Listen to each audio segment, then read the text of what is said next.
ఆసీస్తో జరిగిన రెండో టీ20లో team India ఢమాలంది. Melbourne మ్యాచ్లో 125 పరుగులకే టీమిండియా ఆలౌట్ అయింది. 18.4 ఓవర్లోనే భారత్ను అవుట్ చేశారు ఆసీస్ బౌలర్లు. హాఫ్ సెంచరీ చేశారు ఓపెనర్ అభిషేక్ శర్మ. ఇక వికెట్లు పడిపోతున్న మెరుపు ఇన్నింగ్స్ ఆడారు అభిషేక్. 35 పరుగులు చేసి జట్టును ఆదుకునే ప్రయత్నం చేశారు హర్షిత్ రాణా. పేక మేడను తలపించింది టీమిండియా బ్యాటింగ్ లైనప్ కూడా సింగిల్ డిజిట్కే పెవిలియన్కు చేరారు శుభ్మన్ గిల్, సంజు శాంసన్, సూర్యకుమార్ యాదవ్, తిలక్ వర్మ, అక్షయ్ పటేల్, శివం దూబే వీళ్ళందరూ కూడా ఆట అయితే నిరాశపరిచింది. ఇక డక్అవుట్ అయిన కుల్దీప్, వరుణ్ చక్రవర్తి, బూమ్రా కూడా ముగ్గురు డక్అవుట్ అయ్యారు. 3 వికెట్లు తీశారు హజిల్వుడ్, బార్టిలిట్, నాథన్కు చెరో 2 వికెట్లు లభించాయి. ఆస్ట్రేలియాతో జరుగుతున్నటువంటి టీ20లో కూడా రెండో టీ20లో టీమిండియా డమాలంటూ కూడా కుప్పకూలింది. మెల్బోర్న్ మ్యాచ్లో 18.4 ఓవర్లో 125 పరుగులకే ఆలౌట్ అయింది. ఆసీస్ బౌలర్లు టీమిండియా బ్యాటర్లను వరుసగా పెవిలియన్కు పంపారు. ఓపెనర్ శుభ్మన్ గిల్, కెప్టెన్ సూర్యకుమార్ యాదవ్, సంజు శాంసన్, ఇటు తిలక్ వర్మ, అక్షర్ పటేల్, శివం దూబే సింగిల్ డిజిట్ స్కోర్కే పరిమితమయ్యారు. కుల్దీప్, వరుణ్ చక్రవర్తి, బూమ్రా అసలు ఖాతానే తెరవకుండా డకౌట్ అయ్యారు.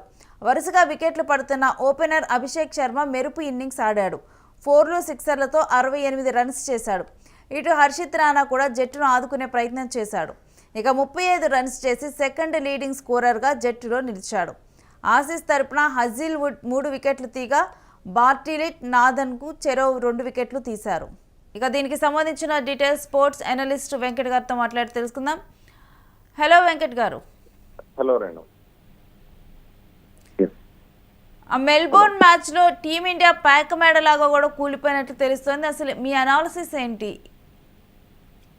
రేణు, ఈ మ్యాచ్ లో ఖచ్చితంగా టీమిండియా బ్యాటింగ్ లైనప్ చూస్తే చాలా ఆశ్చర్యంగా అనిపించింది. అంటే పిచ్ వాస్తవానికి వర్షం పడింది, కాస్త స్వింగ్ అనుకూలంగా ఉన్న పిచ్ అయినా సరే కనీసం అంటే సాధారణంగా కొత్త బంతి ఉన్నప్పుడు లేదంటే అంటే స్టార్టింగ్ ఓవర్ లో కనీసం పవర్ ప్లేలో వికెట్లు నిలబెట్టుకుని తర్వాత ఆడే ప్రయత్నం చేయాలి. కానీ అలా కాకుండా ఆది నుంచి దూకుడుగా ఆడే ప్రయత్నం చేయడం, అంటే అభిషేక్ శర్మకు ఒక క్లారిటీ ఉంది, అతను ఎలా ఆడగలడు ఏంటనేది అభిషేక్ శర్మకు క్లారిటీ ఉంది. అతను చేసిన 68 పరుగుల్లో కూడా ఒక్కటంటే ఒక్క లైఫ్ లేకుండా చాలా అద్భుతంగా ఆడిన పరిస్థితుంది. ఇక మిగిలిన ఆటగాళ్ల విషయానికి వస్తే అందరూ కూడా దారుణంగా ఫెయిల్ అయ్యారనే విషయం స్పష్టంగా అర్థమైంది. ముఖ్యంగా వైస్ కెప్టెన్ శుభ్మన్ గిల్ ఎవరైతే ఉన్నారో ఆస్ట్రేలియా విషయంలో మొన్న 3 వన్డేల్లో కూడా అదే విధంగా ఫెయిల్ అయ్యాడు. ఇప్పుడు జరుగుతున్నటువంటి రెండో టీ20లో కూడా అలాగే ఫెయిల్ అయ్యాడు. మొదటి మ్యాచ్ లో ఏదో కాస్త పరుగులు చేసే ప్రయత్నం చేశాడు, కానీ ఇక మిగిలిన ఇప్పుడు ఈ మ్యాచ్ లో అయితే చాలా దారుణంగా ఆడాడు అనేది స్పష్టంగా అర్థమవుతుంది. ముఖ్యంగా హేజిల్వుడ్ బంతి అంటే సాధారణంగా ముందు నుంచి కూడా గిల్ కు ఫాస్ట్ బౌలింగ్ వీక్నెస్ ఉంది. ఇప్పుడు ఆ వీక్నెస్ లో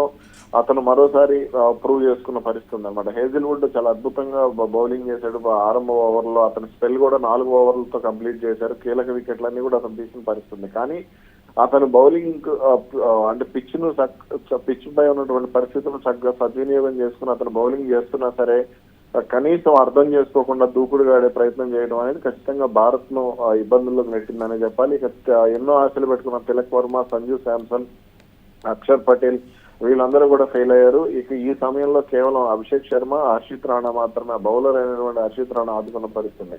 అటు దూబే కూడా పెద్దగా రాణించిన పరిస్థితి అయితే లేదు.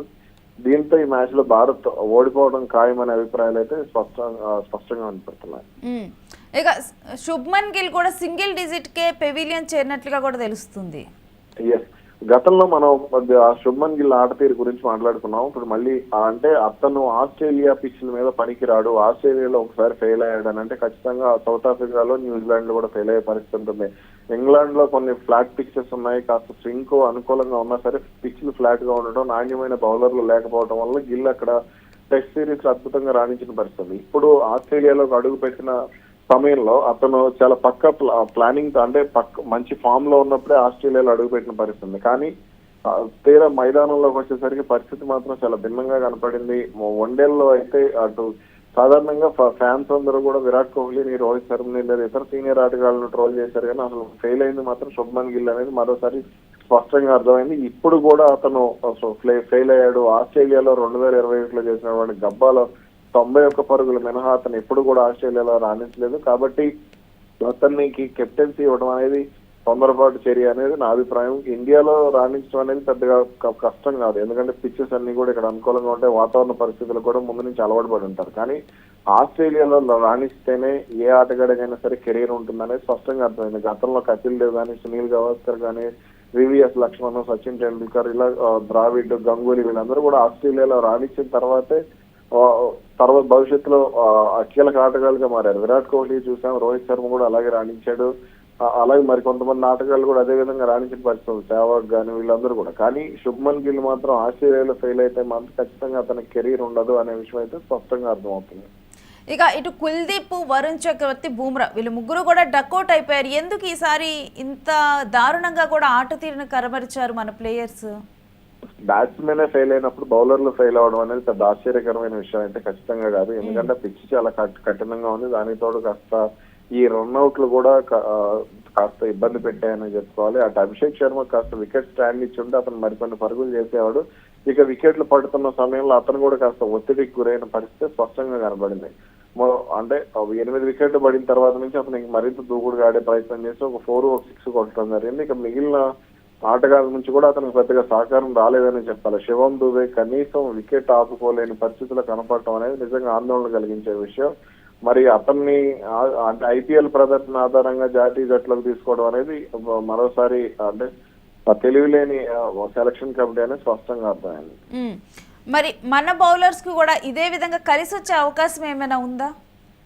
నాకైతే 100% భారత్ ఓడిపోద్దనే నమ్మకం స్పష్టంగా అర్థమవుతుంది. ఎందుకంటే బూమ్రా బౌలింగ్ బాగున్నా కానీ అతను పిచ్ మాత్రం ఆస్ట్రేలియా చక్కగా సద్వినియోగం చేసుకుంటుంది. చేసింగ్ అనుకూలంగా ఇప్పటికే కాస్త పిచ్ నలిగి ఉంది. ఎందుకంటే దాదాపు 20 ఓవర్లు మాకు బౌలింగ్ చేసిన పరిస్థితి ఉంది. కాబట్టి క్రమంగా పిచ్ బ్యాటింగ్ అనుకూలించే అవకాశం ఉంది. ఇప్పటికే ట్రావిస్ హెడ్ మరోసారి భారత్ కు హెడ్ ఎగ్ గా మారుతున్నాడు. అటు మిచ్ మార్చ్ మాత్రం కాస్త స్లోగా ఆడే ప్రయత్నం అయితే జరుగుతుంది, కానీ ఇక హెడ్ అయితే కాస్త దూకుడుగానే ఆడే ప్రయత్నం అయితే జరుగుతుంది. ఇప్పటికే అతను వరుసగా ఈ ఓవర్లో 2 4 కొట్టాడు. కాబట్టి ఖచ్చితంగా ఆస్ట్రేలియాని గెలవడం ఖాయంగా కనిపిస్తుంది. Right, thanks for your analysis Venkat గారు. సో ఈసారి అయితే నిజంగా కూడా నిరాశపరిచేటువంటి బ్యాటింగ్లో ఉన్నారు మన ప్లేయర్స్ కూడా. మొత్తం కూడా పేక మేడల్లాగైతే ఒకరి తర్వాత ఒకరు కూడా అవుట్ అయిపోయారు. ఆసీస్తో 2వ T20లోనైతే ఇప్పుడు టీమిండియా ఢమాలంటూ కూడా ఇప్పుడు రాణించలేకపోయింది. మెల్బోర్న్ మ్యాచ్లో 125 పరుగులకే కూడా టీమిండియా ఆల్అవుట్ అయిపోయింది. 18.4 ఓవర్లోనే భారత్ను అవుట్ చేశారు ఆసీస్ బౌలర్లు. ఇక హాఫ్ సెంచరీ చేశారు ఓపెనర్ అభిషేక్ శర్మ.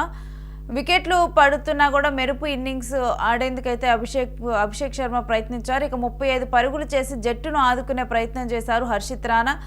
మరోవైపు టీమిండియా బ్యాటింగ్ లైనప్ అయితే అచ్చం పేకమేడలనే తలపించింది.